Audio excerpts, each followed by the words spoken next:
اعوذ باللہ من الشیطان الرجیم بسم اللہ الرحمن الرحیم۔ خواتین و حضرات، الحمدللہ رمضان المبارک کی آمد ہے۔ اس مہینے میں اللہ تبارک و تعالی کی بے شمار رحمتوں اور برکتوں کا نزول ہوتا ہے، اور یقیناً اس کو نیکیوں کا سیزن قرار دینا غلط نہیں ہوگا۔ رمضان کی آمد کے ساتھ ہی اللہ تبارک و تعالی کی رحمت کے خصوصی دروازے کھل جاتے ہیں۔ ہر انسان کو چاہیے کہ اللہ تعالی کی رحمت کو حاصل کرنے کے لیے خصوصی طور پر ذہن بنائے۔ یہ وہ مبارک مہینہ ہے کہ اگر ہم اس کی قدر کرنے میں کامیاب ہو گئے تو میدان محشر میں اللہ تبارک و تعالی کی عطا سے یہی مہینہ ہماری شفاعت کرے گا۔ چنانچہ امام احمد بن حنبل رضی اللہ تعالی عنہ اپنی حدیث کی کتاب مسند امام احمد بن حنبل میں یہ حدیث پاک حضرت عبداللہ ابن عمر رضی اللہ تعالی عنہما سے روایت کرتے ہیں کہ نبی کریم صلی اللہ علیہ وسلم نے ارشاد فرمایا کہ بروز قیامت رمضان اور قرآن یہ اللہ تبارک و تعالی کی بارگاہ میں حاضر ہوں گے۔ جس شخص نے رمضان کے روزے رکھے ہوں گے اور راتوں میں اٹھ کر یعنی تراویح وغیرہ میں قرآن عظیم کی تلاوت کی ہوگی تو یہ رمضان اللہ کی بارگاہ میں عرض کرے گا کہ یا رب کریم، میں نے اس بندے کو دن میں کھانے پینے اور دیگر خواہشات کی تکمیل سے روکے رکھا، اور قرآن یہ کہے گا کہ یا رب کریم، میں نے اسے رات میں سونے سے باز رکھا، تو ہماری شفاعت اس کے حق میں قبول فرما لے۔ تو نبی کریم صلی اللہ علیہ وسلم ارشاد فرماتے ہیں کہ اللہ تبارک و تعالی ان کی شفاعت اس بندے کے حق میں قبول فرما لے گا۔ اس سے معلوم ہوا کہ اگر ہم رمضان کے روزوں کی رمضان کے مہینے کی قدر کرنے میں کامیاب ہو گئے اور جس طرح شریعت کا تقاضا ہے اس تقاضے کو پورا کرنے میں کامیابی حاصل کر لی تو انشاءاللہ عز و جل میدان محشر میں اللہ تبارک و تعالی ہمارے لیے ان دونوں چیزوں کی شفاعت کا سامان کرے گا، یعنی رمضان اور قرآن اللہ کے اذن سے، اس کی اجازت سے ہماری شفاعت کریں گے، اور انشاءاللہ ان کی شفاعت بارگاہ رسالت میں مقبول ہوگی، بارگاہ الہی میں مقبول ہوگی، اور انشاءاللہ ہمارا بیڑا پار ہو جائے گا۔ لہٰذا ہمیں چاہیے کہ رمضان کے مقاصد کو خصوصی طور پر پیش نظر رکھیں، اور اللہ تبارک و تعالی اس مہینے میں ایک مومن بندے سے جس قسم کے عمل کا تقاضا فرماتا ہے، مطالبہ فرماتا ہے، یا اسے پسند ہے کہ مسلمان اس طریقے سے اپنی زندگی گزاریں، ہمیں ان طریقوں کو جاننا چاہیے۔ اللہ تبارک و تعالی نے روزوں کی فرضیت کا مقصد بیان کرتے ہوئے خود قرآن عظیم میں ارشاد فرمایا، یا ایہا الذین آمنوا کتب علیکم الصیام کما کتب علی الذین من قبلکم لعلکم تتقون، کہ اے ایمان والو، تم پر روزے فرض قرار دیے گئے ہیں جس کا تم سے پہلی امتوں پر روزے فرض قرار دیے گئے تاکہ تم پرہیزگار ہو جاؤ۔ تو معلوم یہ ہوا کہ یہ مہینہ اور اس میں روزے رکھنا یہ پرہیزگاری کا تحفہ اپنے ساتھ لے کر آتا ہے۔ اگر کوئی شخص اس مہینے کی قدر کرے گا، صحیح طریقے سے روزے رکھے گا تو انشاءاللہ اس کو پرہیزگاری حاصل ہوگی۔ اس سے معلوم ہوا کہ چونکہ مہینہ بہت اہم ہے لہٰذا ہمیں بہت اہتمام کرنا چاہیے۔ اس کے اہتمام میں سب سے پہلا کام یہ کہ اس رمضان روزوں سے متعلق سحری، افطار اور تراویح وغیرہ، اعتکاف وغیرہ سے متعلق تمام ضروری مسائل سیکھیں تاکہ کسی غلطی کی بنا پر ہمارا روزہ ضائع نہ ہو جائے یا ہم روزے کی برکات سے محروم نہ رہ جائیں۔ اس کے علاوہ مومن کو چاہیے کہ وہ خصوصی طور پر عبادات میں اضافہ کرے۔ مثلاً 5 وقت نماز اگر خدا نخواستہ نہیں پڑھتا تھا تو اس مہینے میں کوشش کر کے ہمیں مکمل طور پہ 5 وقت نماز پڑھنی چاہیے، اور اگر آپ مرد ہیں تو باقاعدہ جماعت کے ساتھ نماز پڑھیں۔ تراویح بھی ہمیں باقاعدہ ادا کرنی چاہیے۔ اس کے مسائل انشاءاللہ ہم آپ کی خدمت میں تفصیلاً عرض کریں گے۔ بہرحال تراویح ہر مرد اور عورت کے لیے سنت موقدہ ہے جس کا ترک جائز نہیں ہے، لہذا تراویح بھی پڑھنی چاہیے۔ اس کے علاوہ سابقہ زندگی میں اگر خدا نخواستہ کچھ نمازیں قضا ہوئی تھی تو کوشش کر کے رمضان میں ان نمازوں کو ادا کریں، کیونکہ رمضان میں ایک فرض کی ادائیگی 70 فرائض کے برابر ہے۔ لہٰذا اگر قضا نمازیں ہم ادا کریں گے، فرض ادا ہوں گے، تو انشاءاللہ ہر فرض کا ہمیں ثواب 70 گنا حاصل ہوگا۔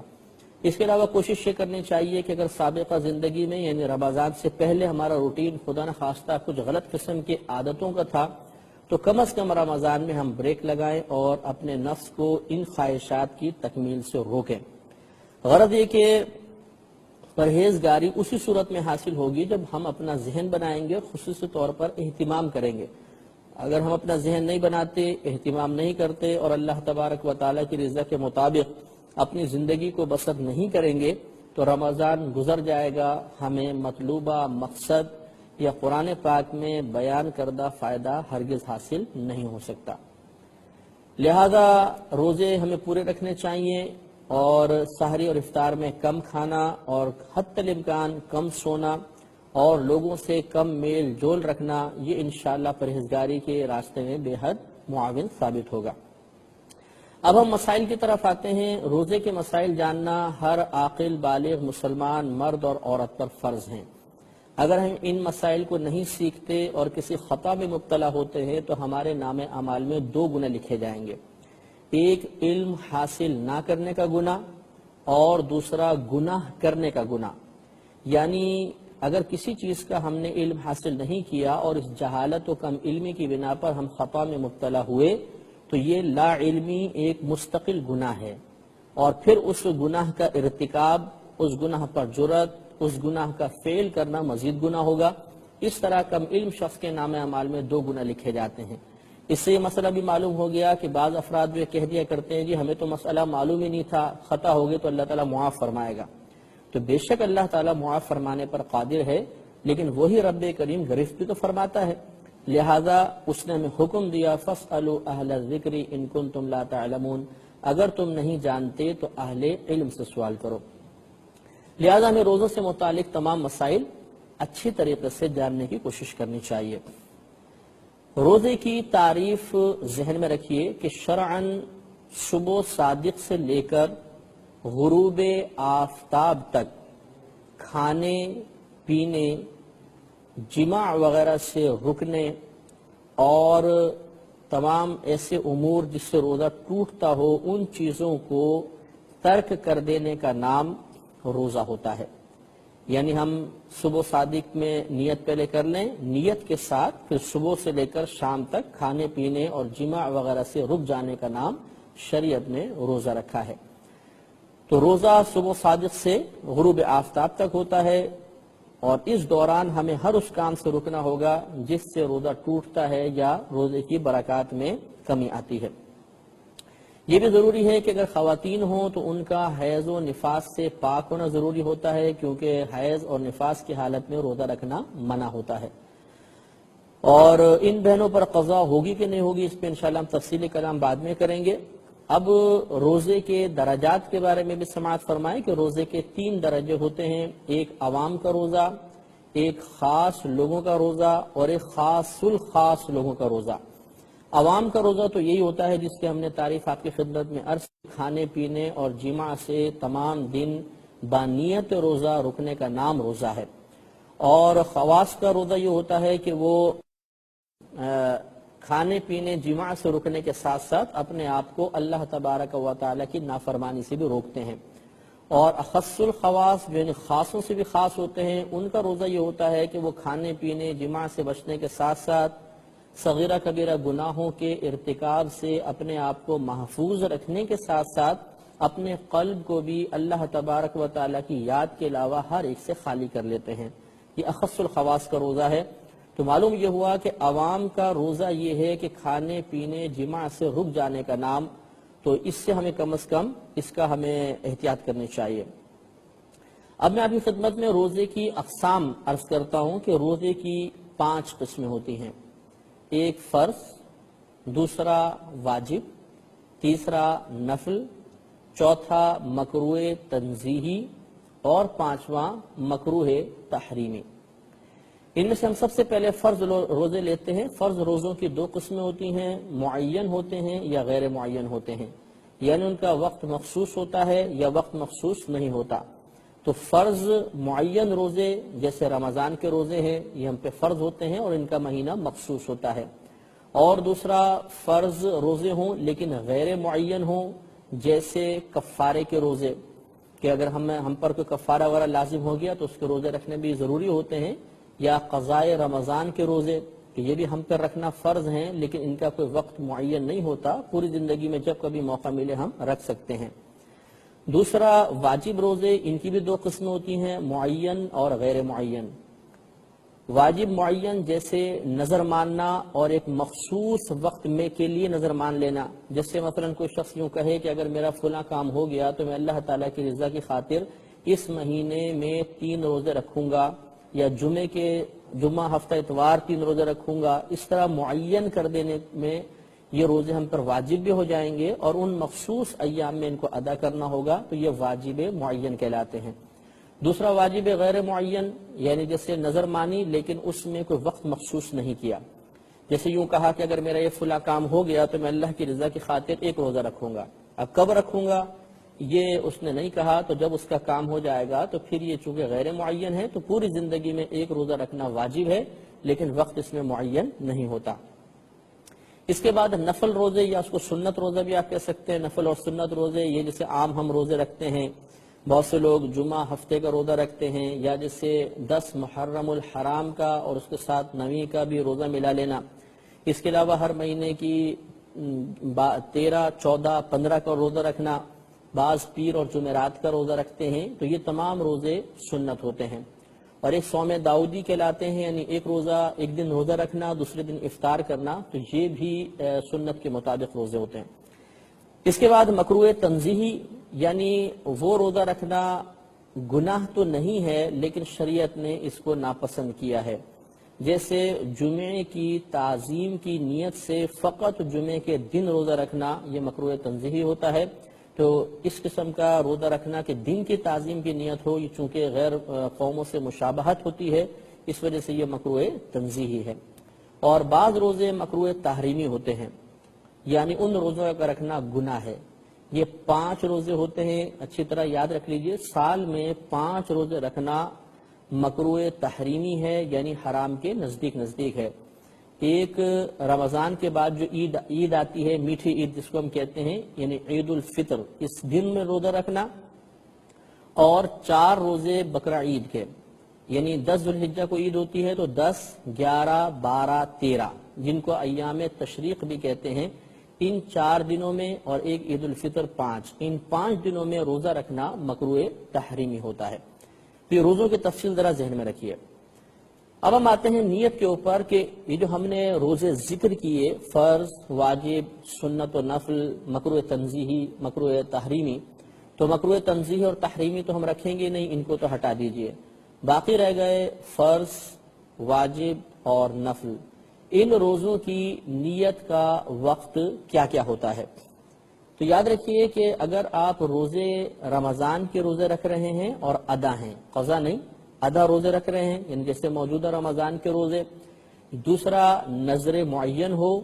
اور تیسرا نفل، رمضان کے ادا روزے،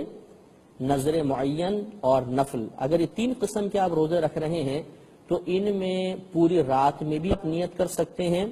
اور اگر خدا نخواستہ رات میں آنکھ نہیں کھلی اور آدمی کی مثلا صبح آنکھ کھلتی ہے تو اب بھی نیت کر سکتے ہیں، حتیٰ کہ زوال کے وقت سے پہلے نیت کی جا سکتی ہے۔ تو ہم اس کو یوں کہہ سکتے ہیں کہ ادائے رمضان، نظر معین اور نفل کے روزوں کی نیت کا وقت پوری رات سے لے کر اور زوال کے وقت تک ہوتا ہے۔ لہذا مثلا اگر کسی کی رات میں آنکھ نہ کھلی، فجر کے بعد اس کی آنکھ کھلی ہے، مثال کے طور پہ روزہ بند ہو چکا ہے، پھر آنکھ کھلی ہے، تو وہ پریشان نہ ہو، بلکہ زوال کے وقت سے پہلے اگر اس کی آنکھ کھلی مثلا 8 بجے، 9 بجے، تو وہ فوراً روزے کی نیت کر لے، انشاءاللہ اس کا روزہ شروع ہو جائے گا۔ رات میں ہی ان کی نیت کرنا لازم نہیں ہوتا۔ یہ جو زوال کا وقت ہوتا ہے یہ بھی اچھی طرح یاد رکھیے کہ آپ یہ نمازوں کے اوقات کے کیلنڈر ملتے ہیں، یہ لے لیجئے، اس میں ایک خانہ ہوتا ہے، تیسرا یا چوتھا، جس میں زوال آفتاب لکھا ہوتا ہے یا ضحوہ کبریٰ لکھا ہوتا ہے۔ اس کے نیچے جو وقت لکھا ہوگا، آپ پہلے تاریخ نوٹ کریں کہ اس کے نیچے جو وقت لکھا ہوا ہے یہ وقت جو ہے زوال کے وقت کی ابتدا ہے۔ اگلے خانے میں لکھا ہوگا وقت ظہر، تو یہ وقت ظہر کا مطلب یہ ہے کہ اب یہاں پر آ کر زوال کے وقت کی انتہا ہو گئی، وہ ختم ہو گیا اور ظہر کا وقت شروع ہو گیا۔ تو یہ جو زوال آفتاب یا دحوہ کبریٰ لکھا ہوا ہے، اس وقت سے پہلے پہلے آپ نیت کر سکتے ہیں۔ لہذا اگر خدا نخواستہ کوئی رات میں نہ جاگ سکا، صبح آنکھ کھلتی ہے تو آپ ٹائم دیکھیے، اگر زوال کا وقت ابھی شروع نہیں ہوا تو اس سے پہلے آپ نیت کر سکتے ہیں۔ لیکن اس میں ضروری ہوتا ہے کہ جب آپ کی صبح آنکھ کھلے تو آنکھ کھلنے کے بعد روزہ توڑنے والی کوئی بھی چیز جان بوجھ کر نہیں کریں گے۔ یعنی مثال کے طور پہ آپ کی آنکھ کھلی 7 یا 8 بجے، اب آپ جانتے ہیں کہ آج روزہ ہے اور آپ نے جان بوجھ کے پانی پی لیا، اور اب آپ سوچتے ہیں کہ چلیں زوال آفتاب سے پہلے پہلے یا زوال سے پہلے میں نیت کر لوں، تو اب یہ نیت معتبر نہیں ہے، کیونکہ آپ نے روزہ توڑنے والا ایک عمل یعنی پانی پینا یا کھانا کھانا جان بوجھ کے کر لیا ہے، آپ کو روزہ یاد ہے۔ ہاں اگر ایسا ہوا کہ 8-9 بجے صبح آنکھ کھلی، آپ کو روزہ یاد نہیں کہ یہ رمضان چل رہا ہے، روزے ہیں، عام روٹین کے مطابق پہلے دوسرا روزہ تھا، تو عام روٹین کے مطابق آپ صبح جاگے اور آپ نے پانی پی لیا، پانی پینے کے بعد پھر یاد آیا کہ ارے آج تو روزہ ہے، تو اب چونکہ بھولے سے آپ نے پانی پیا ہے تو اس کو شریعت نے معاف رکھا ہے، اب بھی آپ زوال آفتاب سے پہلے پہلے نیت کر لیں تو انشاءاللہ آپ کا روزہ شروع ہو جائے گا۔ یہ ضرور توجہ رکھیں۔ تو 3 قسم کے روزے، ادائے رمضان، نذر معین اور نفل روزوں کا وقت رات میں بھی ہوتا ہے اور دن میں بھی ہم کر سکتے ہیں زوال آفتاب سے پہلے پہلے۔ دوسرا مسئلہ یہ ہے کہ ان کے علاوہ جتنے بھی روزے ہیں، چاہے وہ قضائے رمضان کے ہوں یا مثلا کسی نے نفل روزہ شروع کیا تھا پھر اس کو توڑ دیا،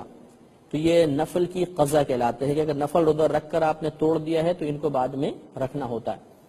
اس کے علاوہ نظر غیر معین ہوں، ان تمام قسم کے روزوں کی نیت کا وقت فقط رات ہوتی ہے، ان کی دن میں نہیں ہو سکتی ہے، آپ رات میں ہی نیت کریں گے۔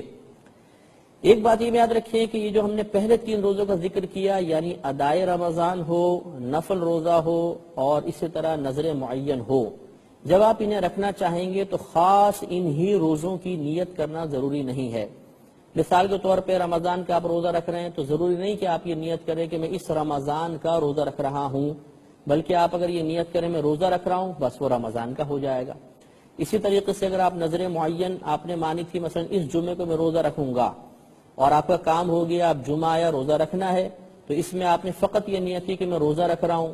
نذر معین کی خصوصاً نیت نہیں کی، تو پھر بھی آپ کا روزہ شروع ہو جائے گا۔ اسی طرح نفل روزہ رکھتے ہوئے نفل کی نیت کرنا ضروری نہیں ہوتا، آپ بس یہ میں روزہ رکھ رہا ہوں اس طرح بغیر تعیین کیے بھی اگر روزہ رکھ لیں گے تو آپ کا روزہ ہو جائے گا۔ لیکن اگر آپ اس کے علاوہ روزے رکھ رہے ہیں، مثلا قضائے رمضان کے روزے ہیں یا نفل کی قضا ہے یا نذر غیر معین وغیرہ ہے، تو اس میں آپ کو خصوصاً ان روزوں کی نیت کرنی پڑے گی، ان کا ذکر کرنا پڑے گا کہ میں قضائے رمضان رکھ رہا ہوں، یا میں نذر غیر معین کا روزہ رکھ رہا ہوں، یا میں نفل کی قضا رکھ رہا ہوں۔ تو یہ ضرور آپ توجہ رکھیے۔ ایک بات یہ بھی یاد رکھیے گا کہ اگر آپ مسافر ہیں مثلا، یا آپ خدا نخواستہ کوئی شخص بیمار ہے کہ وہ روزہ نہیں رکھ سکتا، تو ان کا حکم تھوڑا سا علیحدہ ہوتا ہے۔ یہ اگر رمضان کے دنوں میں بھی کسی اور روزے کی نیت کر لیں، مثلا کوئی اور واجب کی، کسی اور نفل کی، تو جن کا وہی روزہ ہوگا۔ یعنی جو مثلا مقیم ہے اور تندرست شخص ہے، یہ تو مطلقاً روزے کی نیت سے روزہ شروع کر سکتا ہے، چاہے کوئی بھی نیت کرے اس کا روزہ شروع ہو جائے گا، رمضان کا روزہ ہوگا۔ لیکن انہی دنوں میں اگر کوئی شخص مسافر ہے تو چونکہ مسافر پر روزہ فرض نہیں ہوتا، اسی طرح کوئی بہت زیادہ مریض ہے کہ روزہ نہیں رکھ سکتا تھا تو اس پر بھی روزہ فرض نہیں ہوگا۔ اب یہ چاہیں کہ ہم کوئی روزہ رکھ لیں تو یہ جس روزے کی نیت کریں گے ان کا روزہ شروع ہو سکتا ہے۔ اب یاد رکھیں کہ نیت کسے کہتے ہیں؟ نیت دل کے پختہ ارادے کو کہتے ہیں۔ کسی بھی کام کے کرنے کا پختہ ارادہ کرنا اس کام کی نیت کہلاتا ہے۔ تو اگر آپ نے رمضان کے روزے کے لیے دل میں فقط یہ سوچا کہ کل میں روزہ رکھوں گا، پختہ ارادہ ہے، تو یہ روزے کی نیت ہو گئی، روزے کا پختہ ارادہ ہو گیا۔ لیکن بہتر یہ ہوتا ہے، افضل یہ ہوتا ہے کہ ہم اس قلبی نیت کو الفاظ کی صورت میں بیان کر لیں۔ لہذا جیسے مشہور دعا ہے وَبِصَوْمِ غَدٍ نَوَيْتُ مِنْ شَهْرِ رَمَضَان، کہ میں شہر رمضان کے روزے کے کل کے دن کی شہر رمضان کے کل کے دن کے روزے کی نیت کرتا ہوں تو یہ بہت اچھی بات ہے کہ زبان سے ادا کر لیں تو یہ مستحب بھی ادا ہو جائے گا۔ اگر آپ بالفرض رات میں آنکھ نہ کھل سکی، دن میں آنکھ کھلی، تو جیسے میں نے آپ کو بتایا کہ ہمیں فوراً نیت کرنی ہوگی زوال کے وقت سے پہلے، تو اگر آپ دن میں نیت کریں گے تو یہ نیت مت کیجیے گا کہ میں ابھی سے روزہ رکھ رہا ہوں، بلکہ ہمیں یہی نیت کرنی ہوگی کہ میں صبح صادق سے روزہ رکھ رہا ہوں، اور پھر مطلب یہ کہ تمام دن کے روزے کی نیت ہو جائے گی۔ خاص اگر آپ 8 بجے مثلا آنکھ کھلی اور آپ نے کہا میں ابھی سے روزہ رکھتا ہوں، تو یہ پھر روزہ نہیں ہوگا، کیونکہ روزہ شروع ہوتا ہے صبح صادق سے۔ آپ نے اگر ابھی سے نیت کی تو پچھلا سارا وقت آپ نے نکال دیا، اور اس طریقے سے آپ کا روزہ نہیں ہوگا۔ بعض بھائی سوال کرتے ہیں کہ ہم نے مثلا رات میں روزے کی پہلے نیت کر لی، اس کے بعد سحری بند ہونے سے پہلے کچھ پانی پی لیا، کھانا کھا لیا، تو کیا اس کھانا کھانے سے، پانی پینے سے سابقہ نیت ٹوٹ گئی؟ تو ایسا نہیں ہوتا۔ اگر آپ نیت کر چکے ہیں، نیت سے مراد وہی ہوتا ہے دل کا پختہ ارادہ، لیکن ہمارے ہاں نیت کہلاتی ہے زبان سے ادا کرنا۔ تو اگر آپ زبان سے دعا بالفرض پڑھ بھی چکے ہیں تو اس کے بعد سحری بند ہونے سے پہلے کھانا پینا جائز ہے، اور آپ اگر مزید کھائیں گے پیئیں گے تو نئی جدید نیت کرنے کی ضرورت نہیں ہے۔ ہاں اگر کر لیں تو بہت بہتر ہے، نہیں کیا تو کوئی حرج نہیں ہے۔ ایک مسئلہ بھی یاد رکھیں کہ اگر کسی بہن کو مثلا مخصوص ایام اس کے ساتھ ہیں اور ان کو امید ہے کہ میں کل صبح تک پاک ہو جاؤں گی، اور اس بہن نے رات میں اگلے دن کے روزے کی نیت کی کہ میں اگلے دن کا روزہ رکھتی ہوں، اور واقعی ایسا ہوا کہ صبح صادق سے پہلے وہ پاک ہو گئی، اگلا دن جب شروع ہوا ہے تو وہ پاکی کی حالت میں ہوا ہے، تو ان کا یہ روزہ ہو جائے گا۔ تو معلوم یہ ہوا کہ بہنوں کو بھی روزے کی، ایسی بہنوں کو جن کو امید ہو، قوی امید ہو کہ کل میں پاک ہو جاؤں گی صبح صادق کے فوراً بعد، تو یا اس سے پہلے میں ہو جاؤں گی، تو ان کو چاہیے کہ روزے کی نیت کر لیں، لیکن یوں تذبذب کے عالم میں نہ رہیں کہ اگر میں پاک ہو گئی تو روزہ رکھوں گی ورنہ نہیں۔ یہ نیت نہیں ہوتی ہے، کنفرم نیت کر لیں کہ میں کل کا روزہ رکھتی ہوں، جب انہیں کامل یقین ہو تو اب انشاءاللہ تعالی جیسے صبح صادق سے پہلے وہ پاک ہوئی، پھر صبح صادق داخل ہو جائے گی، یا وہ صبح صادق کے بعد روزے کے دن میں داخل ہوں گی تو ان کا روزہ شروع ہو جائے گا۔ ایک مسئلہ بھی یاد رکھیں کہ آپ نے رات میں نیت کر لی کہ میں کل روزہ رکھوں گا، لیکن پھر رات میں ہی سحری ختم ہونے سے پہلے پختہ ارادہ کر لیا کہ نہیں میں روزہ نہیں رکھوں گا۔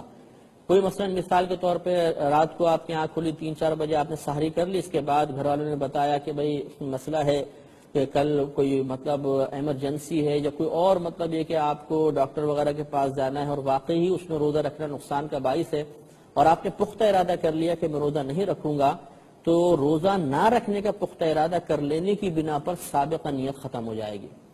اب اگر آپ کا پھر ارادہ بدلتا ہے کہ میں روزہ رکھوں گا تو پھر آپ کو جدید نیت کرنی ہوگی، وہ سابقہ نیت کام نہیں آئے گی۔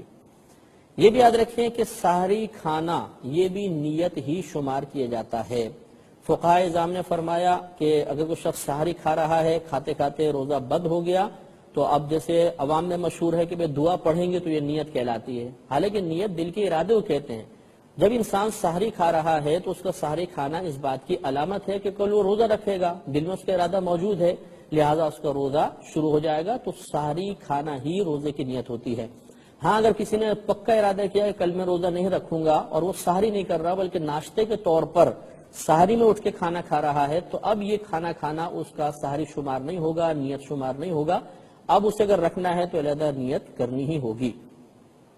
یہ بھی یاد رکھیں کہ رمضان کے ہر روزے کی علیحدہ نیت کریں گے۔ ایسا نہیں ہو سکتا کہ پہلے ہی رمضان میں ہم یہ نیت کر لیں کہ میں پورے 30 روزوں کے ایک ساتھ نیت کرتا ہوں، نہیں، ہر رات میں آنے والے روزے کی نیت ہمیں جدید کرنی ہوگی، علیحدہ کرنی ہوگی۔ ایک ہی نیت میں اگر تمام روزوں کی نیت کر لی تو ایک کے حق میں مقبول ہوگی، باقی 29 یا 30 کے حق میں نہیں ہوگی، 29 سے 28 کے حق میں نہیں ہوگی۔ ہمیں ہر روزے سے پہلے جدید نیت کرنی ہی ہوگی۔ ایک یاد رکھیں بات کہ یوم الشک کا روزہ، یعنی اگلا دن جو ہے وہ 30 شعبان کا ہے یا فرسٹ رمضان ہے، بعض اوقات تاریخوں میں بڑا مسئلہ ہو جاتا ہے، چاند کے مسائل ہو جاتے ہیں، تو یاد رکھیں کہ اس میں عوام ہوں یا خواص، وہ اگر روزہ رکھنا چاہیں تو خالصتاً نفل کی نیت سے روزہ رکھیں کہ ہم کل نفل کی روزہ نیت سے رکھ رہے ہیں۔ اگر بالفرض کسی نے رمضان کی نیت سے روزہ رکھا تو یہ مکروہ تحریمی ہے، یا مطلب کسی نے روزہ اس نیت کے ساتھ رکھا کہ اگر رمضان ہوا تو رمضان کو روزہ ورنہ نہیں، تو یہ بھی غلط ہے۔ خالصتاً نفل کی نیت سے رکھ لے، اگر اگلا دن رمضان کا ہوا تو رمضان کا ہو جائے گا، اگر نہیں ہوا تو یہ نفل روزہ ہو جائے گا۔ تو یہ یوم الشک کا روزہ کہلاتا ہے، اس طریقے سے اس کو رکھ لینا چاہیے۔ انشاءاللہ عز و جل اگلے پروگرام میں رمضان اور روزوں سے متعلق جدید اور دیگر مسائل کے ساتھ آپ کی خدمت میں حاضری کا شرف حاصل ہوگا۔ اس وقت تک کے لیے اجازت مرحمت فرمائیے۔ وآخر دعوانا ان الحمدللہ رب العالمین۔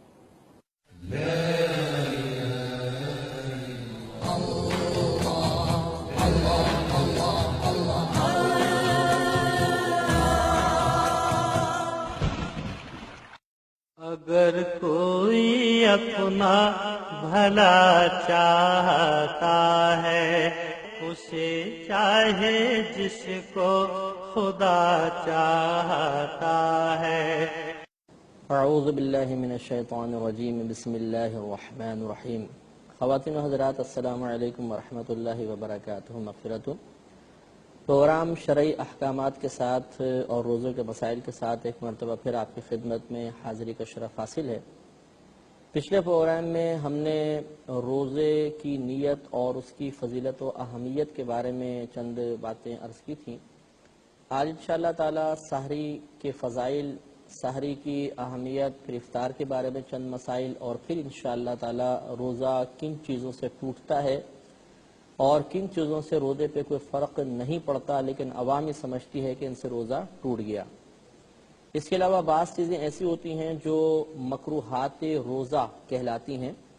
یعنی ان چیزوں کی وجہ سے روزہ ٹوٹتا تو نہیں ہے لیکن روزے کی نورانیت میں کمی آ جاتی ہے۔ تو سحری کے بارے میں انشاءاللہ ہم پہلے کلام کرتے ہیں کہ سحری کھانا یہ سنت رسول صلی اللہ علیہ وسلم ہے، روزے کے لیے شرط نہیں ہے۔ چنانچہ بعض حضرات بعض اوقات ایسا ہوتا ہے کہ رات میں نہیں اٹھ پاتے تو صبح اٹھ کے بڑے پریشان ہوتے ہیں اور سوال کرتے ہیں کہ جی ہم نے تو آج سحری کی نہیں ہے، تو کیا ہمارا روزہ شروع ہو گیا یا نہیں ہوا؟ تو اس کا مسئلہ یہ ہے کہ چونکہ سحری کھانا سنت کریمہ ہے، لہذا اگر کسی نے سحری نہ کھائی، وہ نہ کھا سکا تو ترک سنت لازم آیا، لہذا اس کی وجہ سے روزے پر کوئی فرق نہیں پڑے گا۔ لیکن یہ بھی یاد رکھیں کہ بعض لوگ فخراً یہ کہتے ہیں کہ جی ہم نے تو بغیر سحری کے روزہ رکھا، یا کوئی یہ عادت بنا لے کہ وہ سحری کرے ہی نہیں اور روزہ ویسے رکھے اور بولے کہ دیکھو جی میرے اندر بڑی ہمت ہے کہ میں بغیر سحری کے روزہ رکھتا ہوں، تو یہ بھی کوئی کمال کی بات نہیں ہے۔ ہمارے نبی کریم صلی اللہ علیہ وسلم کی ہر سنت میں بے شمار حکمتیں پوشیدہ ہیں، اور نبی کریم صلی اللہ علیہ وسلم کی کسی سنت کو ترک کرنا ان بے شمار حکمتوں کے فائدوں سے محروم ہونا ہے جو قطعاً مناسب نہیں ہے۔ بخاری شریف کی روایت ہے، نبی کریم صلی اللہ علیہ وسلم نے ارشاد فرمایا کہ سحری کھاؤ کیونکہ سحری کھانے میں برکت ہے۔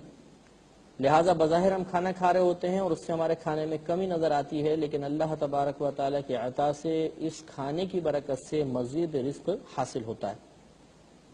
طبرانی کی روایت ہے، نبی کریم صلی اللہ علیہ وسلم ارشاد فرماتے ہیں کہ سحری کھانے والوں پر اللہ تبارک و تعالی اور اس کے فرشتے درود بھیجتے ہیں۔ یاد رکھیے کہ درود کی نسبت جب اللہ تبارک و تعالی کی جانب کی جائے تو اس سے مراد ہوتا ہے رحمت کا نازل فرمانا، اور جب فرشتوں کی طرف اسے منسوب کیا جائے اور یوں کہیں کہ فرشتے درود پڑھتے ہیں یا بھیجتے ہیں، اس کا مطلب ہوتا ہے دعائے مغفرت کرنا۔ لہذا طبرانی کی اس حدیث کا مطلب یہ ہوگا کہ جب کوئی شخص سحری کھاتا ہے تو اللہ تبارک و تعالی اس پر اپنی رحمت نازل فرماتا ہے اور فرشتے اس کے لیے دعائے مغفرت کرتے ہیں۔ اور ایک روایت میں ہے کہ نبی کریم صلی اللہ علیہ وسلم سحری تناول فرما رہے تھے تو ایک صحابی تشریف لائے، نبی کریم صلی اللہ علیہ وسلم نے انہیں ملاحظہ فرمایا تو ارشاد فرمایا کہ سحری کھانا کبھی ترک نہ کرنا، کیونکہ یہ اللہ تبارک و تعالی کی طرف سے برکت ہے، اس برکت کو ضائع نہ کرنا۔ تو یہ نسائی شریف کی روایت ہے۔ اس سے بھی معلوم ہوا کہ نبی کریم صلی اللہ علیہ وسلم کی اس سنت کی تکمیل میں بہت سے فائدے پوشیدہ ہیں، لہٰذا ان سے محروم ہونا مناسب نہیں ہوتا۔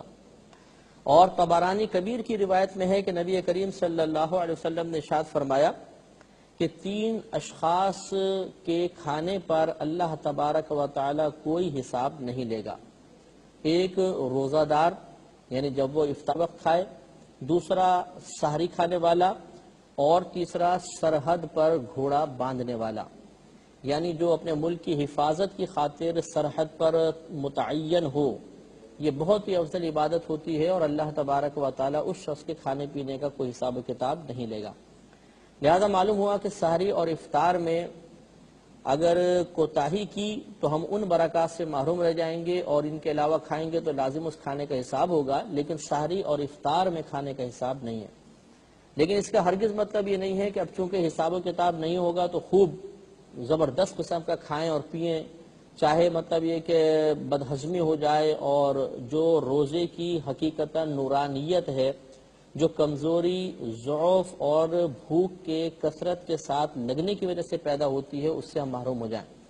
یہ مناسب نہیں ہے۔ بلکہ علماء کرام نے ارشاد فرمایا کہ سحری میں انسان اتنا کھائے کہ تھوڑا بھوک باقی رہے، تاکہ روزے کی جو شدت ہے، روزے کی بھوک کی سختی ہے، وہ محسوس ہو، اس سے نفس مغلوب ہوتا ہے۔ اسی طرح افطار میں بھی ہمیں کوشش کرنی چاہیے کہ اتنا ہی کھائیں جتنا معدہ برداشت کر سکتا ہے، بہت ہی زیادہ کھانا کوئی کمال نہیں ہے، کم کھائیں اور مناسب کھائیں تو انشاءاللہ تعالی برکت بھی زیادہ ہوگی اور انسان بیماریوں سے محفوظ رہے گا۔ یاد رکھیے کہ سحری کھانا جیسے بتایا سنت کریمہ ہے، اور اس میں تاخیر کرنا مستحب ہے۔ تاخیر کرنا مستحب کا مطلب یہ ہے کہ جیسے ہمارے ہاں عام رواج ہے کہ ہم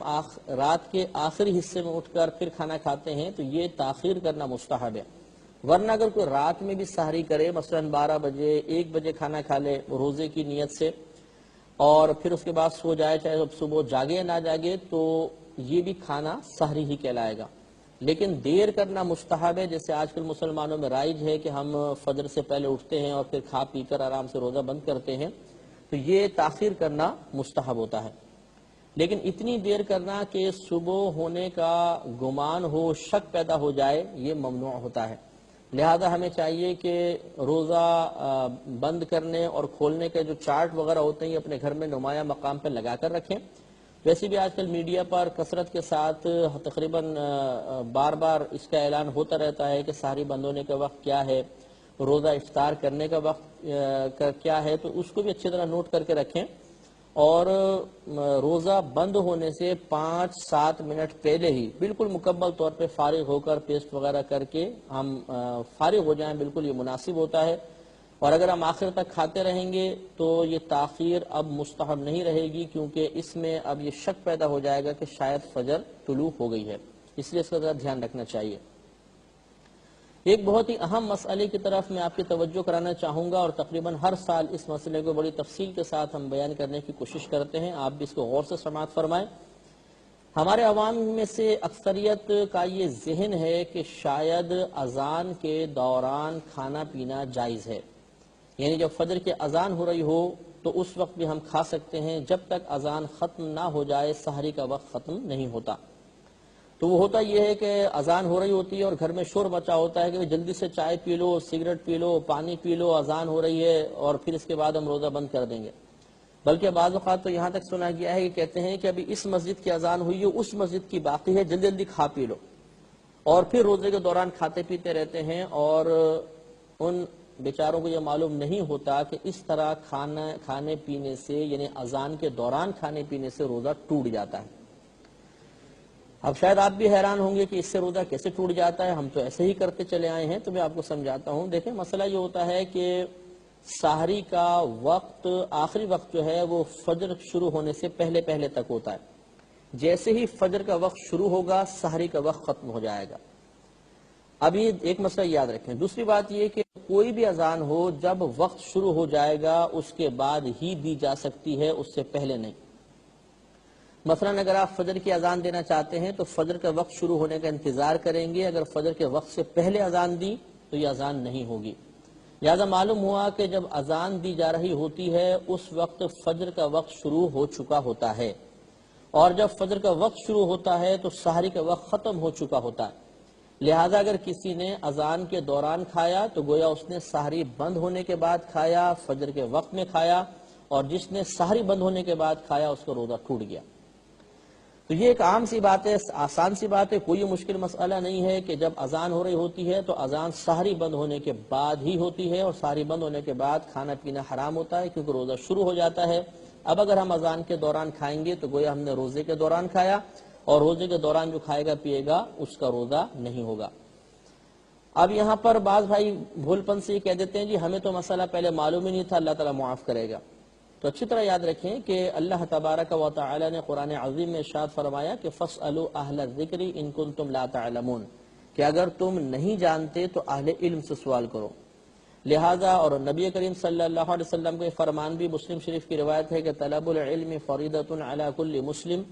کہ علم کا حاصل کرنا ہر مسلمان عاقل بالغ مرد اور عورت پر فرض ہے۔ لہذا علم سیکھنا ہم پر فرض تھا۔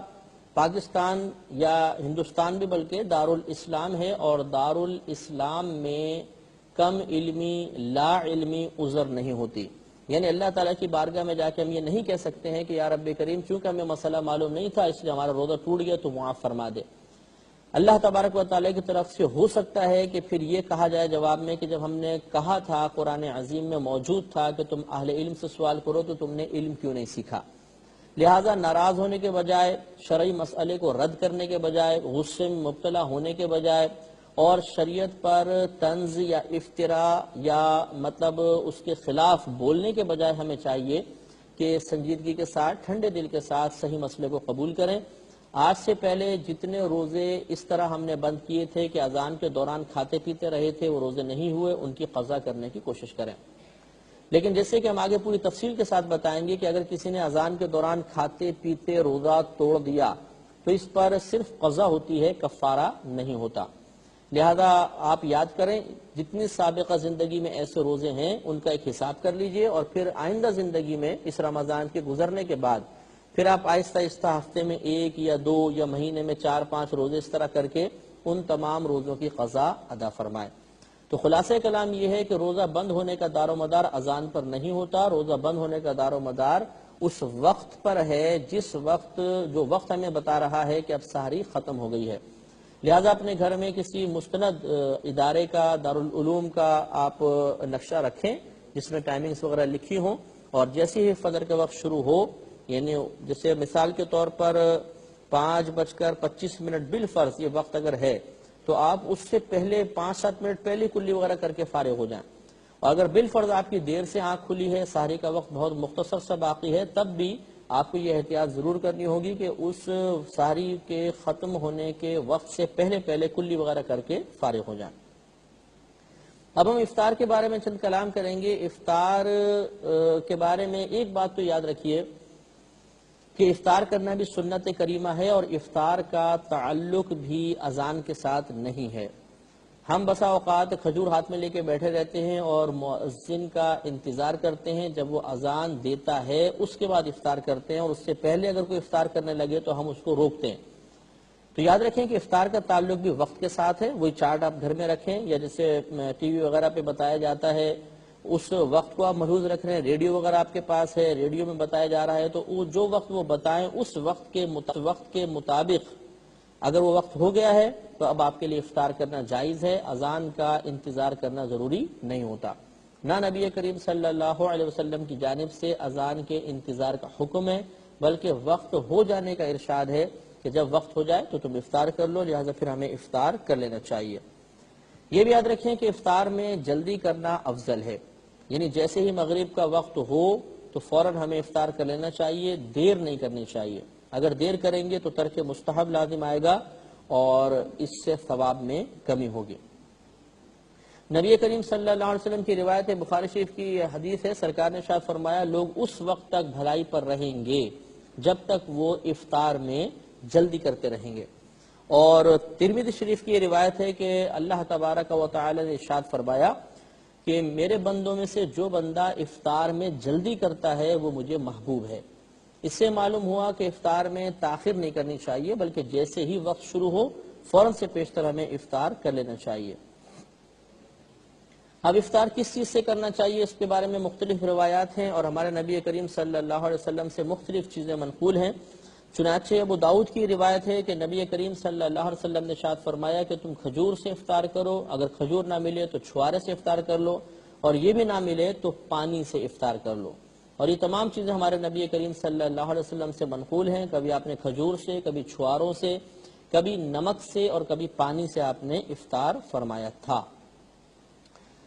یہ بھی یاد رکھیں کہ جس طرح افطار کرنا ہمارے لیے مستحب ہے، ایسے ہی دوسروں کو افطار کروانا بہت ہی افضل کام ہے۔ بعض لوگ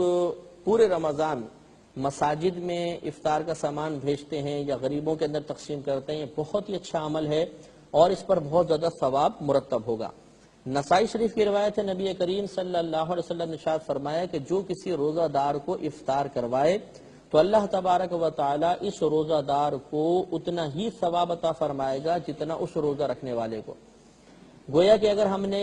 خود بھی روزہ رکھا، کسی اور کو افطار کروا دیا، تو انشاءاللہ عز و جل ہمیں 2 روزوں کا ثواب ملے گا، ایک اپنے روزے کا، ایک سامنے والے افطار جس کو ہم نے کروایا اس شخص کے روزے کا ثواب بھی ہمیں حاصل ہوگا۔ لہذا یہ بھی یاد رکھیں کہ افطار کروانے کے لیے پیٹ بھر کر کھلانا ضروری نہیں ہوتا، بلکہ آپ اگر ایک کھجور کے ذریعے افطار کروا دیں، یہ بھی بہت بڑی بات ہے۔ تو اگر آپ مثال کے طور پہ جب اگر آپ کو استطاعت ہو تو 8-10 کھجوریں آپ لیں اور مسجد میں یا کہیں پر محلے میں یا کوئی دوست احباب ہوں تو ان کو یہ ریکویسٹ کر لیں کہ بھئی آپ میری کھجور سے افطار کر لیں تو مجھے بھی ثواب مل جائے گا۔ تو غالباً کوئی بھی آپ کی کھجور کو واپس نہیں کرے گا، تو 8-10 افراد کو اگر ہم نے کھجور دی، انہوں نے ہماری کھجور سے افطار کیا، تو انشاءاللہ ہمیں 8-10 روزوں کا ثواب حاصل ہو جائے گا۔ اس لیے حتی الامکان کوشش کریں کہ اس رمضان میں جتنے زیادہ سے زیادہ لوگوں کو آپ افطار کروا سکیں، یہ بہت ہی بہتر ہے۔ نبی کریم صلی اللہ علیہ وسلم نے ارشاد فرمایا کہ جو حلال رزق سے افطار کروائے تو فرشتے ماہ رمضان میں اس کے لیے استغفار کرتے ہیں، یعنی اللہ تبارک و تعالی سے مغفرت کو طلب کرتے ہیں۔ لہذا ہمیں ضرور کرنا چاہیے اور اس برکت سے بھی، اس عمل سے بھی فائدہ اٹھانا چاہیے۔ آخر میں اس میں کہ یہ بات افطار سے متعلق بہت اہم ہے اور شاید بہت سے سننے والوں کے لیے باعث حیرت بھی ہوگی کہ ہمارے عموماً ایسا ہوتا ہے کہ ہم افطار کرتے ہوئے پہلے کھجور کھاتے ہیں، اور کھجور کھانے کے پہلے ہم دعا پڑھتے ہیں اور پھر کھجور کھاتے ہیں۔ اللہم انی لک صمت وبک آمنت وعلیک توکلت وعلی رزقک افطرت، پہلے دعا پڑھتے ہیں، یا ٹی وی پر آ رہی ہوتی ہے تو ہم اس دعا کو دیکھتے ہیں اور اس پہ لکھا بھی ہوتا ہے کہ افطار کرنے کی دعا، تو ہمارے ذہن میں تصور ہوتا ہے کہ پہلے ہم دعا پڑھ لیں اس کے بعد افطار کریں گے۔ حالانکہ یاد رکھیں کہ سنت کریمہ یہ ہے کہ پہلے کھجور کھائی جائے، اس کے بعد دعا پڑھی جائے، اور یہ بہت آسان سا مسئلہ ہے، اس کو اگر سمجھنا ہو تو جو ہمارے نبی کریم صلی اللہ علیہ وسلم سے دعا منقول ہے اسی پہ غور کر لیں۔ اس دعا کا ترجمہ اس طرح ہے کہ اللہم انی لک صمت، اے اللہ بے شک میں نے تیرے لیے روزہ رکھا۔ یقینی سی بات ہے کہ یہ بات کہنا اسی وقت درست ہوگا جب ہم روزہ رکھ چکے ہوں گے۔ پھر دوسرا آتا ہے کہ وبک آمنت، اور میں تجھ پر ایمان لایا، تو یہ بات کہنا اسی وقت درست ہو سکتا ہے جب پہلے ہم ایمان لا چکے ہوں۔ اگر ہم ایمان کوئی شخص بالفرض نہیں لایا تو وہ کیسے کہے گا وبک آمنت؟ اس کا مطلب ہے پہلے ایمان لائے گا تب یہ جملہ کہنا اس کے لیے درست ہوگا۔ وعلیک توکلت، اور میں نے تجھ ہی پر بھروسہ کیا،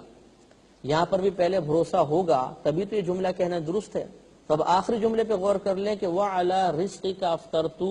اور میں نے تیرے دیے ہوئے رزق سے افطار کیا،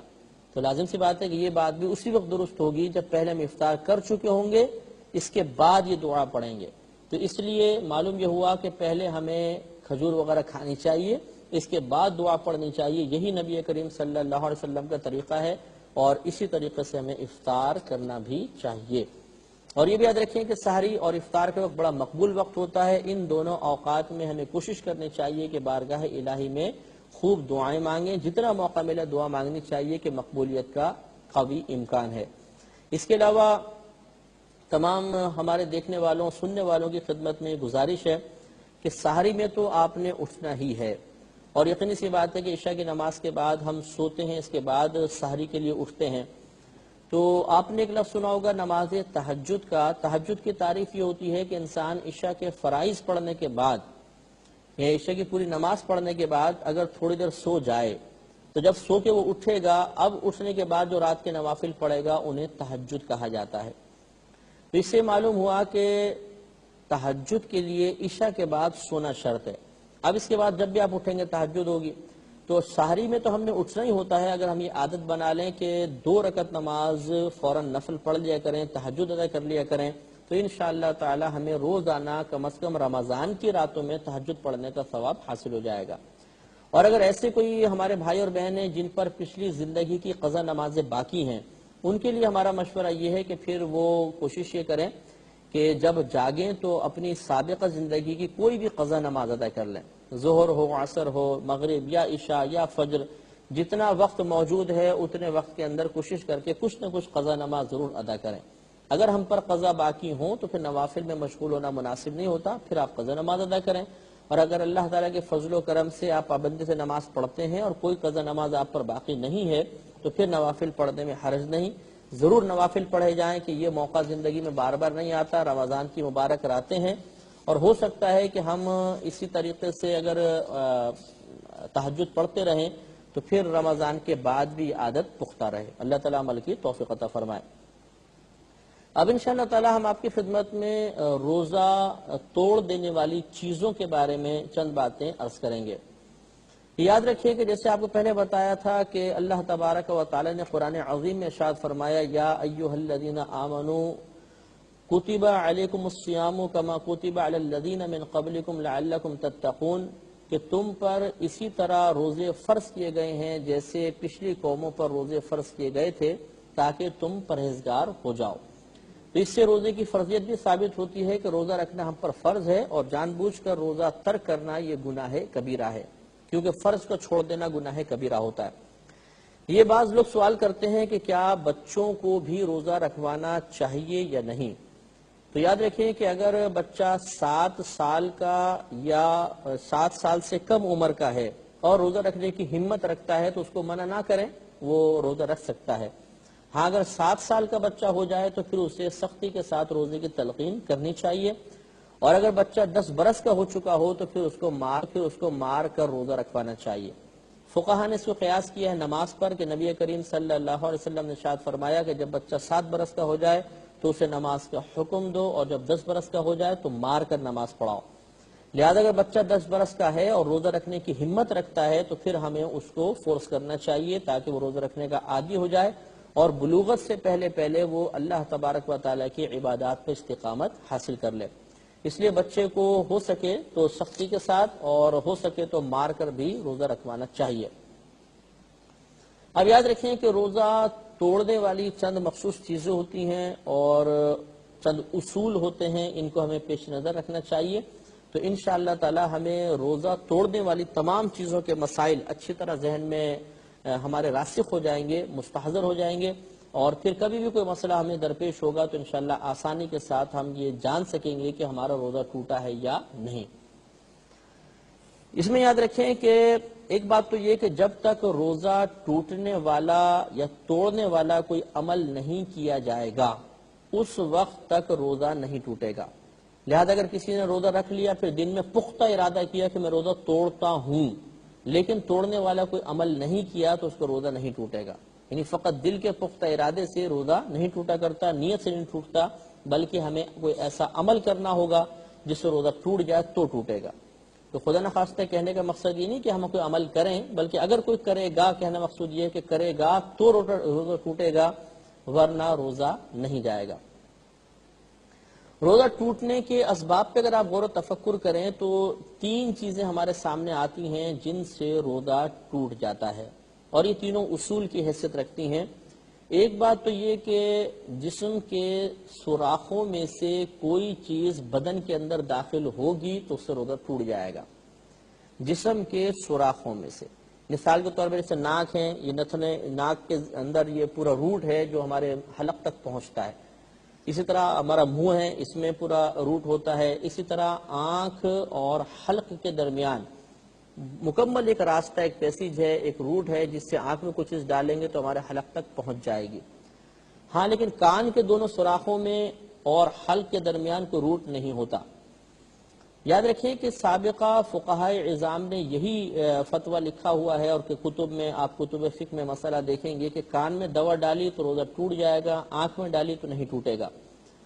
یہ فقہائے کرام کا قیاس تھا. انہوں نے چونکہ اس زمانے میں میڈیکل سائنس نے اتنی ترقی نہیں کی تھی، لہذا فقہا نے غور کر کے کہ اگر کان میں تیل ڈالیں گے تو یہ حلق تک پہنچ جائے گا، اور آنکھ میں دوا ڈالی تو یہ نہیں پہنچے گی. اس کے اوپر یعنی غالب گمان کر کے انہوں نے یہی لکھا کہ چونکہ آنکھ اور گلے کے حلق کے درمیان کوئی راستہ نہیں ہوتا، لہذا اس سے روزہ نہیں جائے گا. ہاں، کان اور حلق کے درمیان روٹ ہوتا ہے باقاعدہ، تو کان میں دوا ڈالیں گے تو ٹوٹ جائے گا. لیکن ان کا یہ جو مطلب فتویٰ تھا یہ ظن غالب پر تھا. انہوں نے غالب گمان کیا کہ شاید کان اور حلق کے درمیان روٹ ہوگا، آنکھ اور حلق کے درمیان نہیں ہوگا. لیکن جیسے جیسے ترقی ہوتی رہی تو جدید میڈیکل سائنس نے ثابت کر دیا کہ آنکھ اور حلق کے درمیان روٹ ہوتا ہے، کان اور حلق کے درمیان نہیں ہے. لہذا فتویٰ بدل گیا. کان میں دوا ڈالیں گے تو روزہ نہیں جائے گا، آنکھ میں دوائی ڈالیں گے تو روزہ ٹوٹ جائے گا. ہاں، اگر کسی کے کان کا پردہ پھٹا ہوا ہے تو پھر باقاعدہ ایک روٹ بن جائے گا اور پھر دوا ڈالنے سے روزہ ٹوٹ جائے گا. انشاءاللہ تعالی روزہ توڑنے سے متعلق بقیہ مسائل اگر زندگی رہی تو اگلے پروگرام میں آپ کی خدمت میں بالتفصیل عرض کیے جائیں گے. اب آپ کی خدمت ہم آپ سے اجازت طلب کرتے ہیں اور انشاءاللہ اگلے پروگرام میں دوبارہ ملاقات کی امید رکھتے ہیں. وآخر دعوانا ان الحمدللہ رب العالمین.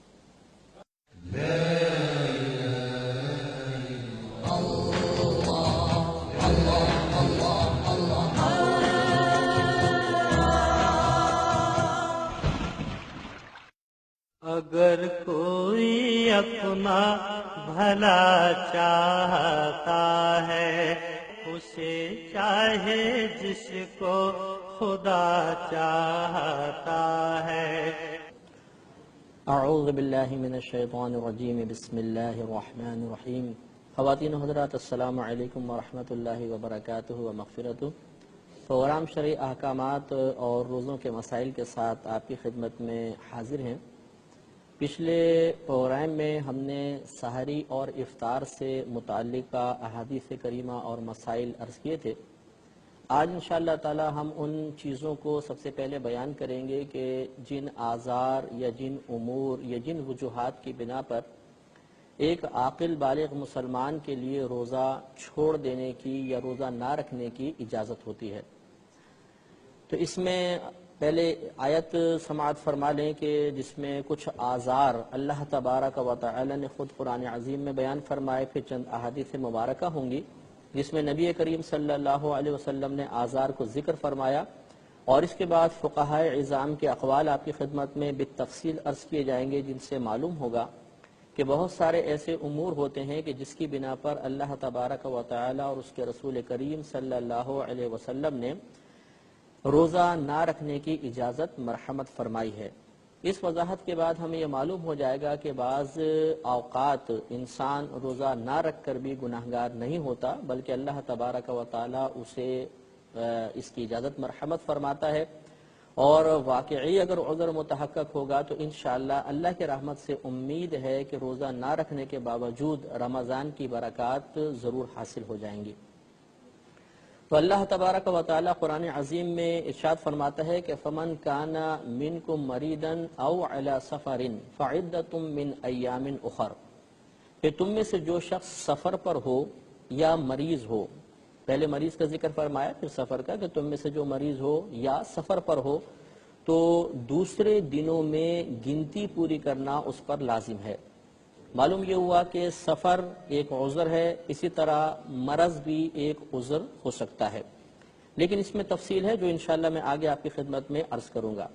حضرت حمزہ بن عمرو اسلمی رضی اللہ تعالی عنہ فرماتے ہیں، یہ بخاری شریف کی روایت ہے، مسلم میں بھی درج ہے، کہ آپ کے بارے میں یہ مروی ہے کہ آپ بہت کثرت کے ساتھ روزہ رکھا کرتے تھے. تو ایک دفعہ آپ سفر پر جا رہے تھے تو آپ نے نبی کریم صلی اللہ علیہ وسلم سے دریافت فرمایا کہ یا رسول اللہ صلی اللہ علیہ وسلم، میں دوران سفر روزہ رکھوں یا نہ رکھوں؟ تو نبی کریم صلی اللہ علیہ وسلم نے ارشاد فرمایا کہ چاہے تم روزہ رکھو اور چاہو نہ رکھو. تو گویا کہ یہاں پر نبی کریم صلی اللہ علیہ وسلم نے بھی سفر کو ایک عذر قرار دے کر انہیں روزہ نہ رکھنے کی اجازت مرحمت فرمائی. اسی طریقے سے حضرت ابو سعید خدری رضی اللہ تعالی عنہ کہتے ہیں کہ 16ویں رمضان کو ہم نبی کریم صلی اللہ علیہ وسلم کے ساتھ ایک جہاد پر گئے، تو ہم میں سے بعض صحابہ نے روزہ رکھا اور بعض نے روزہ چھوڑ دیا. تو جنہوں نے روزہ رکھا انہوں نے روزہ نہ رکھنے والوں کو کوئی ملامت نہیں کی، اور جنہوں نے روزہ نہیں رکھا انہوں نے روزہ رکھنے والوں کو کوئی الزام نہ لگایا۔ یہ مسلم شریف کی روایت ہے۔ اس سے بھی معلوم ہوا کہ روزہ نہ رکھنا ایک عذر ہے، یعنی سفر روزہ نہ رکھنے کے لیے ایک عذر بن سکتا ہے، لیکن اگر کوئی رکھنا چاہے تو اس میں حرج بھی نہیں ہے۔ اس پہ ہم مزید کلام بھی کریں گے انشاءاللہ۔ اور نبی کریم صلی اللہ علیہ وسلم کی ایک روایت ترمذی شریف کی ہے، آپ نے ارشاد فرمایا کہ اللہ تبارک و تعالی نے مسافر کے لیے آدھی نماز کو معاف کر دیا ہے، اور مسافر، دودھ پلانے والی عورت اور حاملہ عورت کو روزہ معاف کر دیا ہے کہ چاہیں تو یہ روزہ نہ رکھیں اور دوسرے دنوں میں گنتی پوری کر لیں۔ اس میں مزید کچھ عذر بیان ہوئے کہ حاملہ عورت اور دودھ پلانے والی عورت کے لیے بھی روزہ نہ رکھنے کی اجازت ہوتی، لیکن جیسے میں نے پہلے آپ کو عرض کیا کہ قرآن و حدیث کو سمجھنے کے لیے بزرگان دین کے اقوال کا مطالعہ، فقہائے اعظام کی تحقیق کو جاننا بہت ہی ضروری ہوتا ہے، تاکہ مکمل اور جمیع تفاصیل کے ساتھ ہمیں اللہ تبارک و تعالی اور اس کے رسول کریم صلی اللہ علیہ وسلم کا مقصود سمجھ میں آ جائے۔ لہذا ہم تفصیل عرض کرتے ہیں۔ ان تمام احادیث کریمہ میں بیان کردہ آثار پر جو فقہائے اعظام نے نگاہ کی تو چند امور سامنے آئے، اور مزید آیات اور کریمہ جو خاص روزے سے متعلق تو نہیں تھیں، لیکن ان سے یہ نتیجہ اخذ کیا کہ بعض امور ایسے ہوتے ہیں جن میں دیگر عبادات کو چھوڑنے کی اجازت ہے، تو روزے کے لیے بھی وہ چیزیں آثار بنیں گی۔ ان تمام احادیث اور آیات کے پیش نظر فقہائے اعظام نے چند چیزوں کو روزہ نہ رکھنے کے لیے عذر قرار دیا ہے۔ ان میں سے ایک تو وہی سفر ہے جو قرآن میں بیان ہوا، حدیث میں اس کا ذکر آیا، دوسرا حمل، تیسرا بچے کو دودھ پلانا، چوتھا مرض، پانچواں بڑھاپا، چھٹا اپنی جان کی ہلاکت یا عقل کے ختم ہو جانے کا خوف، ساتواں اکراہ یعنی کسی کی طرف سے مجبور کر دینا، اور آٹھواں جہاد۔ یہ تمام امور روزہ نہ رکھنے کے لیے عذر قرار دیے گئے ہیں۔ یعنی اگر ان آثار کی بنا پر کوئی روزہ نہیں رکھے گا تو گناہگار نہیں ہوگا، لیکن ان سب کی تفصیل جاننا بہت ہی ضروری ہے۔ مثلا سب سے پہلے ہم سفر کو لیتے ہیں۔ سب سے پہلے تو یاد رکھیے کہ وہ سفر کی کتنی مقدار ہے کہ جس کی بنا پر روزہ چھوڑنے کی اجازت ہوتی ہے، تو وہ مقدار وہی مقدار ہے کہ جس مقدار میں سفر کیا جائے تو اللہ تبارک و تعالی نماز کے قصر کی اجازت دیتا ہے۔ اور یہ شرعی سفر کی مقدار یہ ہے کہ انسان اپنی شہری حدود سے، یعنی اپنے شہر کی حدود سے باہر نکلے اس ارادے کے ساتھ کہ وہ کم از کم 57.5 میل دور جائے گا، جو کلومیٹرز میں اگر آپ کریں تو 92 کلومیٹرز 92 کلومیٹر بنتے ہیں، کہ جو شخص اپنی شہری حدود سے باہر نکلا اور ارادہ یہ ہے کہ کم از کم 92 کلومیٹر یا 57.5 میل وہ دور جائے گا تو وہ شرعاً مسافر ہو جاتا ہے۔ اس مسافر کو روزہ چھوڑنے کی اجازت ہوتی ہے، لیکن اس میں تفصیل یہ ہوتی ہے کہ مسافر کو روزہ چھوڑنے کی اجازت اسی وقت ہوگی جب دوران سفر اس کو سحری ملے۔ یعنی مثال کے طور پہ ہم سفر کر رہے ہیں اور اب سحری کا وقت آیا، یعنی رات میں سفر جاری ہے، سحری کا وقت آ گیا، تو اگلا دن چونکہ دوران سفر ہی گزرے گا، اس لیے اب اگلے دن کا روزہ چھوڑنے کے لیے عذر متحقق ہو گیا، اگر کوئی چاہے تو روزہ نہ رکھے۔ اس سے یہ معلوم ہوا کہ مثال کے طور پر آپ ابھی گھر پر ہی ہیں، سحری رات آ گئی، سحری کا وقت موجود ہے اور آپ نے کل دن میں سفر کرنا ہے، مثال کے طور پر 10 بجے 11 بجے 12 بجے آپ کی ٹرین کا یا فلائٹ کا وقت ہے، تو اب یہ جو رات میں آپ کو گھر پر سحری مل رہی ہے تو اگلے دن کا سفر اس روزے کو چھوڑنے کے لیے عذر نہیں بنے گا۔ اب آپ کو سحری باقاعدہ کرنی ہوگی، اگر اور کوئی عذر نہیں ہے تو اگلے دن کا روزہ رکھنا آپ پر فرض ہوگا۔ معلوم یہ ہوا کہ روزہ وہی چھوڑنا سفر میں جائز ہوگا یا اس کی اجازت ہوگی جس کی سحری آپ کو دوران سفر ملے گی۔ اگر سحری آپ کو گھر پر مل گئی ہے اور دن میں آپ نے درمیان میں سفر کرنا ہے تو اب یہ روزہ چھوڑنے کے لیے عذر نہیں ہوگا، یہ سفر روزے رکھنے کی راہ میں رکاوٹ نہیں بن سکتا، لہٰذا آپ نے سحری کرنی ہوگی اور سحری کرنے کے بعد اگلا آپ دن میں سفر طے کریں۔ اب مثال کے طور پر کسی نے کسی کو یہ مسئلہ معلوم صحیح طرح مسئلہ معلوم نہیں تھا، مثلا اس نے سحری کر لی اور پھر دن میں 10 بجے 11 بجے وہ سفر پر چلا گیا، اور دوران سفر یہ گمان کر کے کہ شاید یہ سفر ہے اور سفر میں روزہ نہ رکھنے کی اجازت، روزہ توڑ دیا. تو اگر دوران سفر روزہ توڑا، سفر کی بنیاد بنا کر سفر کے عذر کو ملحوظ رکھتے ہوئے، تو یاد رکھیں روزہ اب ٹوٹ تو جائے گا لیکن اس پر کفارہ نہیں ہوتا، اس کی قضا رکھنی ہوگی،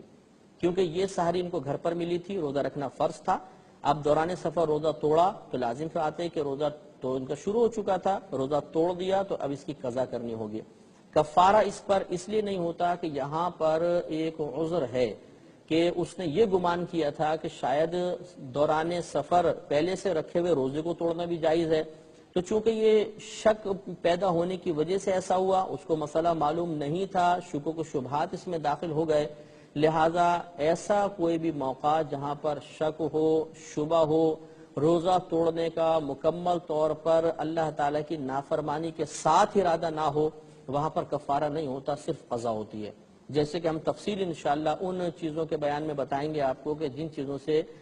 صرف قضا لازم آتی ہے اور بعض صورتوں میں کفارہ لازم آتا ہے، اس بیان میں آپ کو تفصیل بتائیں گے. ابھی آپ خلاصے سمجھ لیجئے کہ رات میں اگر سحری ملی تھی، اگلے دن کا روزہ رکھنا ضروری تھا، انہوں نے رکھا، لیکن دوران سفر یہ سوچ کر کہ شاید یہ سفر روزہ نہ رکھنے کی اجازت میں شامل ہوتا ہے، انہوں نے روزہ توڑ دیا، تو اب روزہ ٹوٹ گیا، قضا لازم ہوگی، کفارہ لازم نہیں ہوگا. ایک صورت تو یہ ہوئی. دوسری صورت یہ ہے کہ رات میں سحری ملی، سحری رکھی، روزہ شروع ہو گیا، دن میں مثلا 12 بجے فلائٹ ہے یا 12 بجے ٹرین کا اپنے ٹکٹ وغیرہ لیا ہوا ہے، اب صبح 7 بجے 8 بجے آپ نے سوچا کہ چلیں جی اب تو میں نے سفر کرنا ہی ہے، تو وہ سفر اس کے لیے عذر بن جائے گا. اب آپ نے جان بوجھ کر 7 بجے 8 بجے نے سفر سے پہلے گھر پر روزہ توڑ دیا. تو ایک ہے دوران سفر روزہ توڑا، سفر شروع ہو گیا تھا اب روزہ توڑا، آپ کو بتایا کہ اس پہ قضا ہے، کفارہ نہیں. اور ایک ہے کہ ابھی گھر پر موجود تھے، سفر ابھی شروع نہیں ہوا، لیکن یہ سوچ کر کہ سفر کروں گا تو وہ سفر اس کے لیے روزہ توڑنے کے لیے عذر بن سکتا ہے، لہذا گھر پر ہی توڑ دیا. تو اس صورت میں یاد رکھیں کہ قضا بھی ہوگی اور کفارہ بھی ہوگا.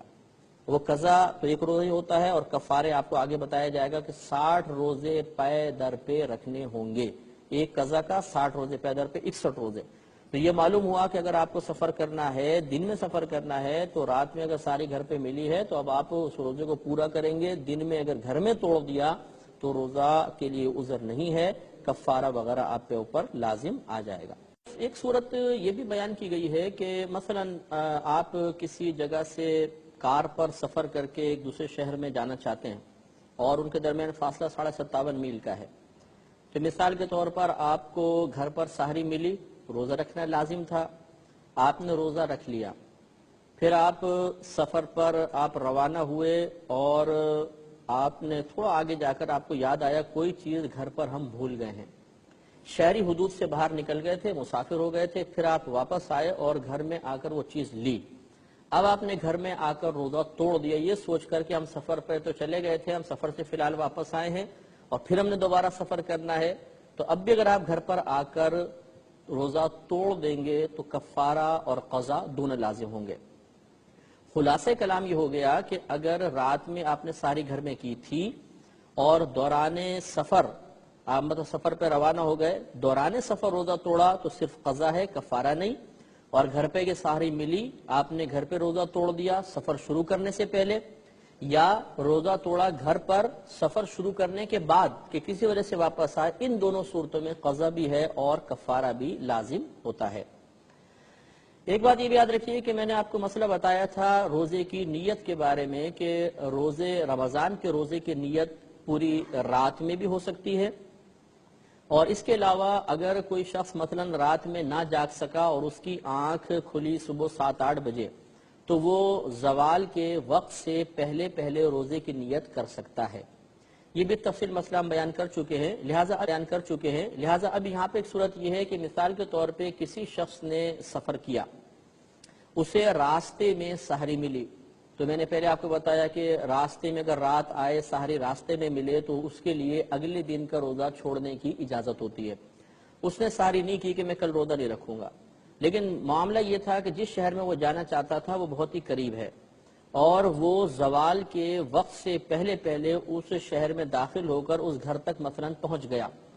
اور وہاں پر جا کر وہ اس کا مدت سفر ختم ہو گئی، اقامت مثلا کر لی کہ وہاں پہ گیا، 7-8 بجے پہنچا، 9 بجے پہنچا، اور 15 دن یا اس سے زیادہ ٹھہرنے کی نیت کر لی، یا اپنے آبائی گاؤں یا آبائی شہر میں پہنچا تو مسافرت ختم ہو جاتی ہے۔ تو کہنے کا مطلب یہ ہے کہ اب سفر کر کے وہ پہنچا، روزہ رکھنے کی نیت نہیں تھی، رات میں سحری بھی نہیں کی، صبح صادق بھی شروع ہو گئی، لیکن زوال کے وقت سے پہلے پہلے وہ شہری حدود میں داخل ہو کر گھر تک پہنچ گیا اور مسافرت بھی ختم ہو گئی تھی، تو اب اس پر واجب ہے کہ زوال کے وقت سے پہلے پہلے اس روزے کی نیت کرے گا، اگر نہیں کرے گا تو شدید گنہگار ہوگا، اور اس پر مطلب قضا تو پہلے بھی لازم تھی، اب بھی قضا لازم ہوگی، لہٰذا اگر بالفرض کو زوال کے وقت سے پہلے پہلے شہری حدود میں داخل ہو جاتا ہے، سفر میں روزہ نہیں رکھا تھا، تو اب نیت کرنا اس پر واجب ہوگا۔ اب مسئلہ یہ ہے کہ آج کل کے سفر آپ کو معلوم ہے کہ بہت ہی پر آسائش سفر ہیں، نرم سفر ہیں، اتنی زیادہ شدت تو نہیں ہوتی۔ ایک سوال لوگ اکثر کرتے ہیں کہ کیا آج کا موجودہ سفر روزہ چھوڑنے کے لیے عذر ہو سکتا ہے؟ کیونکہ پہلے دور میں تو سفر بڑے سخت ہوا کرتے تھے، اس لیے روزہ چھوڑنے کی اجازت تھی، کیا اب بھی اجازت ہوگی یا نہیں؟ تو یاد رکھیں کہ شرعی احکامات بعض ایسے ہوتے ہیں کہ ان میں سبب اور علت کا اعتبار نہیں کیا جاتا، بلکہ حکم ہر دور میں ایک ہی رہتا ہے۔ پہلے سفر کی اگر آپ یوں کہیں کہ پہلے سفر کی مشقت اس بات کا سبب تھی کہ روزہ چھوڑ دیا جائے، لہذا اب وہ سبب ختم ہو گیا تو روزہ رکھنا چاہیے، ایسا نہیں ہے۔ شریعت نے ہر دور میں روزہ کے لیے سفر کو عذر مانا ہے، یہی وجہ ہے کہ صحابہ کرام علیہم الرضوان پر جب دنیا کی فراخی ہوئی،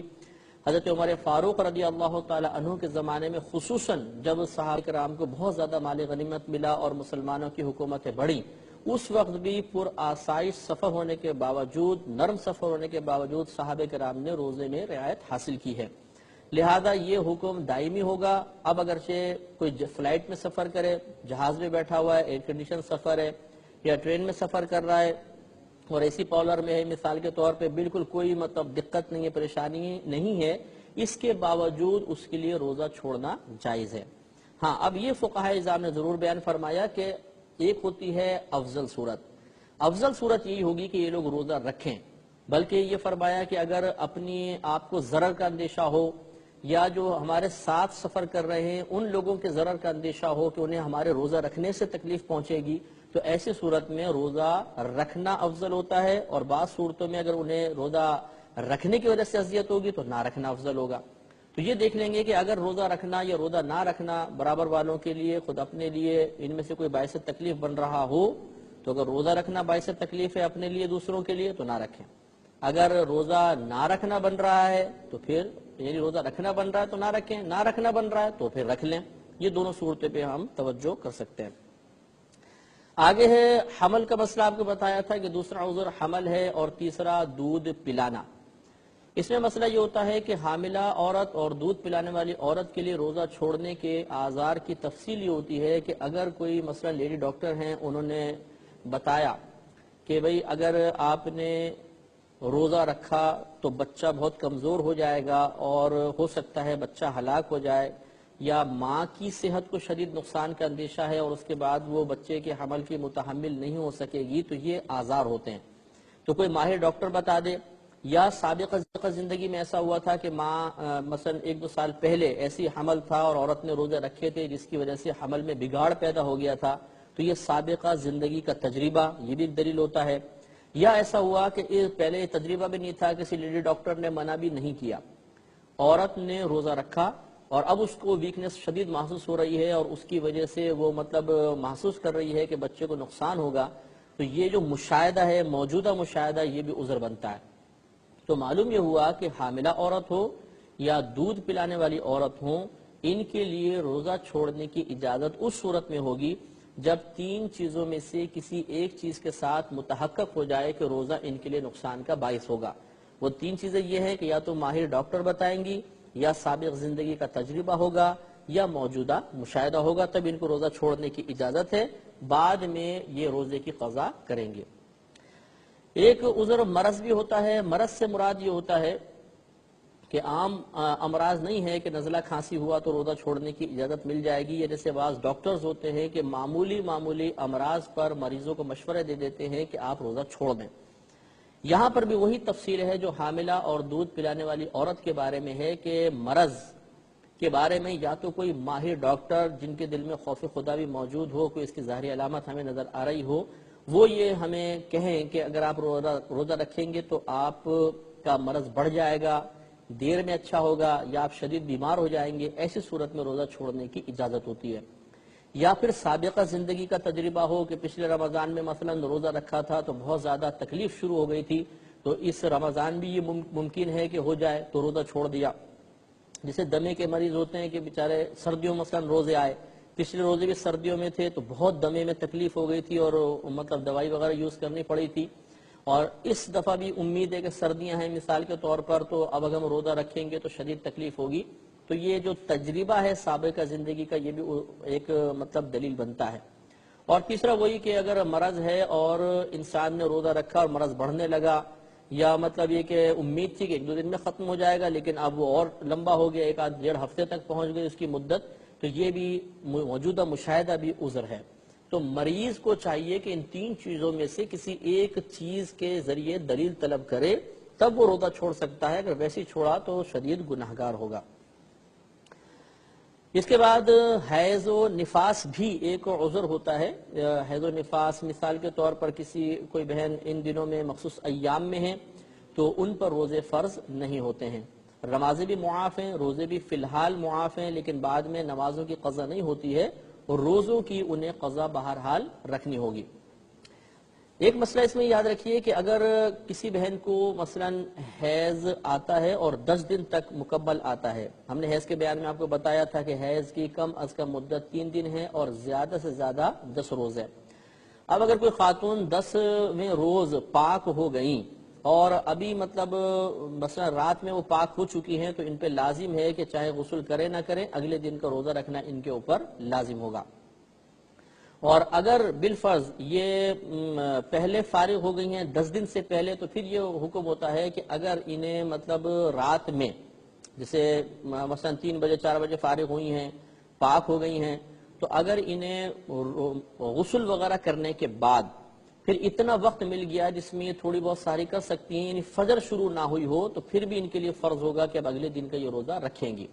ہاں اگر ایسا ہوا کہ رات میں مثلا آخری دن چل رہا، 4-5ویں دن ان کا حیض بند ہوتا ہے مثال کے طور پر، اور یہ آخری رات چل رہی تھی اور حیض ایسے وقت میں بند ہوا، ایسے وقت میں یہ پاک ہوئی کہ صبح صادق ہو چکی تھی، تو اب ان کے لیے عذر ہے، یہ دن ان کے لیے روزے کے رکھنے کے لیے ضروری نہیں ہے، یعنی اب ان کو دن میں نیت نہیں کرنی ہوگی کہ زوال سے پہلے نیت کریں، بلکہ رات میں چونکہ بالکل موقع نہیں ملا اس لیے یہ روزہ چھوڑنا ان کے لیے جائز ہے۔ جو خاتون ان مخصوص ایام میں ہوں یا نفاس میں مبتلا ہوں، ان کے لیے کھانا پینا روزے یعنی دن میں روزہ تو رکھیں گے نہیں، تو کھانا پینا بالکل جائز ہے، چاہے چھپ کر کھائیں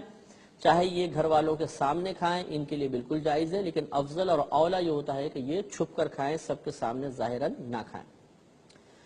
اگلا عذر ہے کہ جان کی ہلاکت کا یا عقل کے نقصان کا صحیح اندیشہ ہو تب بھی روزہ چھوڑ سکتے ہیں، اور یہاں پر بھی وہی صورتحال ہے جیسے میں نے آپ کو بتایا کہ یا تو کوئی ماہر ڈاکٹر کہے کہ اگر آپ روزہ رکھیں گے تو آپ ہلاک ہو جائیں گے،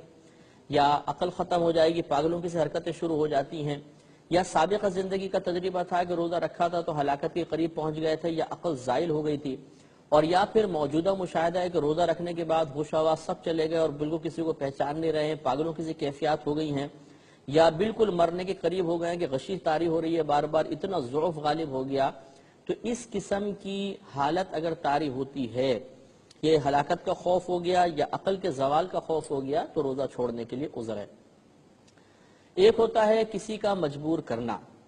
مجبور کرنے سے مراد یہاں پر شرعی لحاظ سے جو مجبوری کہلاتی ہے وہ مراد ہے، اور شرعی لحاظ سے مجبوری کا مطلب یہ ہے کہ کوئی شخص ہمیں دھمکی دے کہ اگر تم نے روزہ رکھا تو میں تمہیں جان سے مار دوں گا یا تمہارا کوئی عضو ضائع کر دوں گا، اور ہمیں یقین ہے کہ اگر ہم اس کی بات نہیں مانتے تو ہم ہلاک ہو جائیں گے، یہ مار دے گا یا عضو کاٹ دے گا، تو یہ جو مجبوری کی اب حالت آئی کہ جان کا خوف ہے یا کسی عضو کے تلف ہو جانے کا، ضائع ہو جانے کا خوف ہے، اس حالت کو حالت اکراہ کہتے ہیں، اسے اکراہ شرعی بھی کہتے ہیں۔ اب ایسی صورت میں روزہ چھوڑنے کی اجازت ہے. اب اس کا وبال ہوگا جس شخص نے مجبور کیا اس پر، ہم پر اس کا وبال نہیں ہوگا. ہاں یہ ضرور کہا ہے فقہا نے کہ اگر یہ شخص اس کی بات نہ مانے کہ چاہے تم مجھے مار دو، چاہے میرا عذر تلف کر دو، میں تو روزہ ضرور رکھوں گا، اور اس کی طرف سے آنے والی تکلیف پر اس صبر بھی کرنے میں کامیاب ہو جائے، یعنی نہیں مانے اور وہ تکلیف پہنچائے بھی اس کو برداشت کرے، تو یہ بہت ہی افضل جہاد ہے اور اس کو بہت ہی ثواب ملے گا. اسی کے ساتھ ہی میں نے آپ کو بتایا کہ ایک مسئلہ یہ ہوتا ہے کہ مثلا کوئی جہاد پر جا رہا ہے، مشقت بہت شدید ہے، تو اس کے لیے بھی عذر ہو سکتا ہے. جیسے نبی کریم صلی اللہ علیہ وسلم نے جہاد کے دوران صحابہ کرام کو روزہ چھوڑنے کی اجازت مرحمت فرمائی ہے. بعض بھائی ہم سے سوال کرتے ہیں کہ ہمارا کام بہت ہارڈ ہے، بہت شدید ورکنگ ہے ہماری دن کے اندر، اگر ہم روزہ رکھتے ہیں تو شدید ضعف غالب ہو جاتا ہے اور روزہ پورا کرنا مشکل ہو جاتا ہے، اس میں کیا کریں؟ تو یہ اصول اچھی طرح یاد رکھیے گا کہ اگر انسان روزہ رکھ کر اپنا کام پورا کر سکتا ہے تو پھر تو اس پر روزہ رکھنا فرض ہے. دوسری صورت یہ ہے کہ روزہ تو پورا ہو جائے گا لیکن تھوڑی بہت تکلیف پہنچے گی، یہ بھی عذر ہے، یہ بھی مطلب عذر نہیں ہے، اب بھی رکھے گا. تیسرا یہ ہے کہ روزہ کام بڑا ٹائٹ ہے اور روزہ بڑے شدید تکلیف پہنچائے گا، اور لیکن صورت یہ ہے کہ اگر یہاں پہ آپ کام کرنا چاہیں ٹھیک، ورنہ چھوڑ کے کوئی اور پہ بھی آپ کام کر سکتے ہیں، اور یہاں پر مالک منع کر رہا ہے یا کام بڑا ہارڈ ہے تو یہ بھی عذر نہیں ہے، ہمیں کام چھوڑ کے دوسرا کام اختیار کرنا ہوگا اور روزہ رکھیں گے. اور آخری صورت اس میں یہ ہے کہ مثال کے طور پہ کام بہت سخت ہے اور کوئی کام کہیں مل ہی نہیں رہا، اور مالکان یہ کہتے ہیں کہ بھئی ہم تو پورا کام لیں گے اور آپ روزہ رکھیں گے تو آپ سے کام نہیں ہوگا، ہم نوکری سے نکال دیں گے. ایسی صورت میں جب آدمی مجبور ہو جائے تو شریعت نے اجازت دی ہے کہ وہ روزہ چھوڑ سکتا ہے اور باقی دنوں میں گنتی پوری کرے. لیکن یہاں پر دیانتداری کے ساتھ ہمیں غور کرنا ہوگا کہ واقعی کام سخت ہے، دوسرا کو کام نہیں مل سکتا، تب اس کے اندر رعایت مل سکتی ہے، ورنہ تھوڑی بہت مجبوری کی وجہ سے رعایت نہیں ملے گی، شدید گناہگار ہوں گے. اب چونکہ پروگرام کا وقت ختم ہو رہا ہے، انشاءاللہ دیگر مسائل کے ساتھ اگلے پروگرام میں حاضری کا شرف حاصل ہوگا. اب آپ ہمیں اجازت مرحمت فرمائیں. وآخر دعوانا ان الحمدللہ رب العالمین.